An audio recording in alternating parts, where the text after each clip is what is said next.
Binigyan pugay ng Philippine Sports Writers Association ang yumaong FIDE Master na si Sander Severino sa pamamagitan ng isang posthumous na parangal para sa kanyang mga natatanging naging ambag sa Philippine sports. Isa si Severino sa mga humakot ng medalya sa nagdaang 13th ASEAN Para Games ng Thailand nitong Enero. Matatanda ang ilang linggong matapos ang nasabing palaro. Binawian ng buhay ang 40 anyos dahil sa heart failure.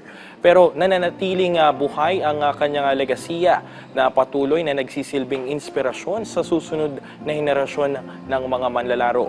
Sa naturang awards night, kinilala ng PSA ang kanyang mga kahangahangang tagumpay na nagbigay ng dangal sa Pilipinas sa larangan ng para-chess. Tinanggap ni James Infiesto, head coach ng Philippine Para-Chess Team, ang espesyal na pagkilala bilang paggunita sa legasiya ni Severino. Samantala, pinarangalan rin sa seremonya ang Filipino para-chesser na sina Dari Bernardo, Chaser Mendoza, Jasper Rom at Arman Subaste.